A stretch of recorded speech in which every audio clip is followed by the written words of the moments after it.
Good day mga moms and sirs. My name is Riza May Rojo Bello and welcome back to my YouTube channel, Rich Garden.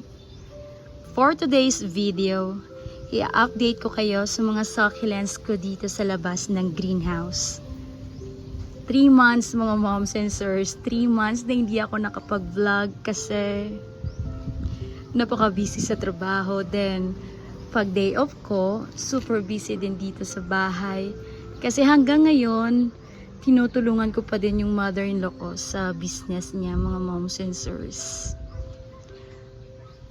Then, sa location namin dito, super init mga moms and sirs.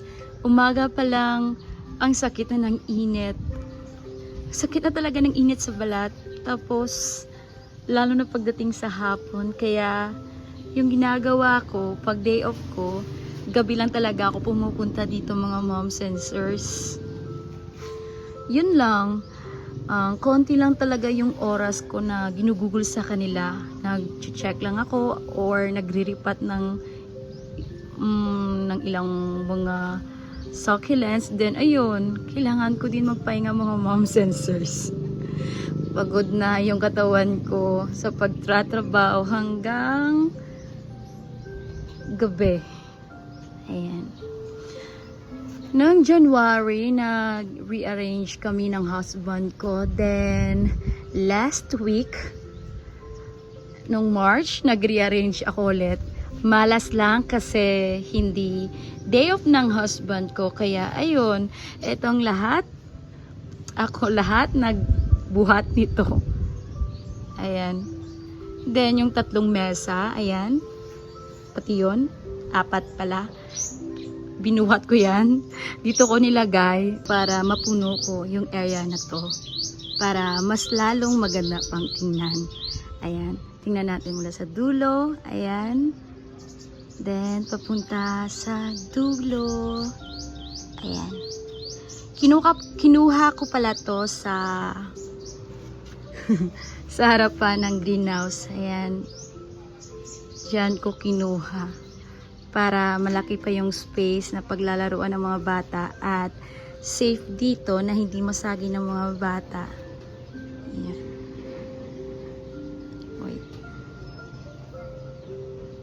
Sandali. Nakikita nyo ba yung mga succulents sa ilalim dyan? Yan yung mga succulents na Marine at Mendoza na hindi kaya yung init dito sa itaas.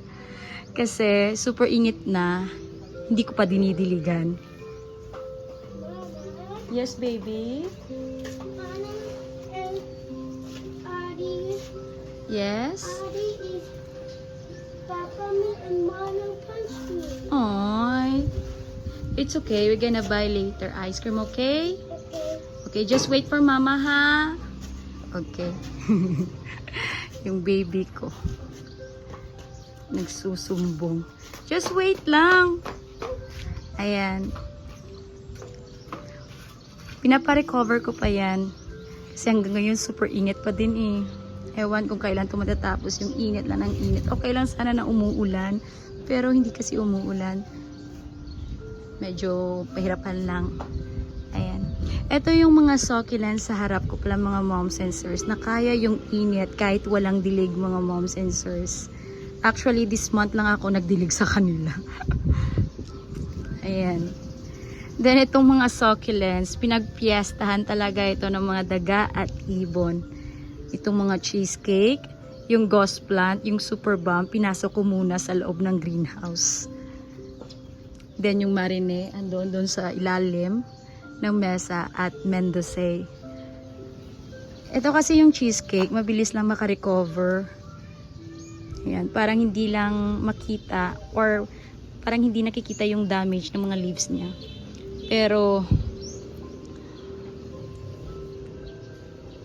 pangit yan dati. As in, ang pangit ito dati. Lalo na yung ghost plant at yung super bomb. As in, chingay! Yung baby ko. Malala yung damage ng mga leaves nila. Nasarapan siguro yung mga dagat ibon. nakakakain ng mga leaves nila. Ayan. Yung mga propagation ko pala via stem at via leaves, nilagay ko din dito. Like for example, yung aronpi. Ito, via leaves to. Then, nasaan ba yung via stem? Ito mga stems na propagation ko. Tapos, ito, stems din to. Tapos, yung propagation ko din na cheesecake, nilagay ko din dito. Ayan. Parang hindi halata na propagation, di ba? Super ganda. Ayan. Yung mga cheesecake ko pala dito, mga one stem lang. Tapos, ayan. Ito, propagation ko na cheesecake via stem. Isang stem lang to, then ganito na kalash. Ang ganda, di ba? Ayan. Yung mga aronpi ko naglalash na talaga, super lush na talaga. Ito lang, super haba na talaga. Hanggang ngayon, di ko pa rin naripat yan. Ayan. May isang succulent lang pala ako dito na medyo na fungus, ewan. Yung benesic ko na super lush talaga. Wala na eh. yung ilang stem ata yun sa isang pot. Naubos talaga. Sinamatay talaga yung mga stem, yung ano niya, yung stems niya. Stem rot kumbaga. Then may na-survive ako. I mean, may nakuha akong mga leaves nila. Andun sa loob ng greenhouse. Nakalock kasi, hindi ako makapasok. Andun sa loob ng greenhouse. Malalaki na din yung mga leaves propagation ko dun sa kanya. Pinasok ko muna. Nakalagay lang dyan kasi sa gilid. Andun sa dulo. Hindi natin mapasok kasi nakalock. Nakalimutan ko i-open. Ayan. Then ito, super trailing na. Tingnan nyo, ang ganda. Ang ganda niya. Bibili ako ulit ito. Kasi dati, last time, pag order ko nito, hindi pa ganito eh. Nandito lang. Hindi nagtitrailing, pero nandito lang. Pero ngayon, ayan na. Ilang months din kasi ito nandoon sa loob ng greenhouse. Ayan. Ito, Chloe. Hindi pa super chubby katulad nun. Pero, mag-chubby yan ng ilang months pag madiligan ko na parate. Ayan, tingnan nyo, oh. Super chubby. Chubby.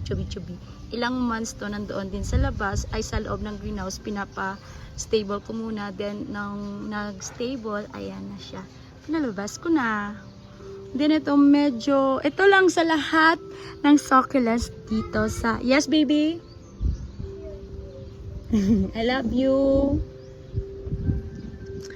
Sa labas, ito lang talaga yung succulents na medyo na sunburn. Ayan. Pero the rest, wala. Walang sunburn to. Ito lang talaga.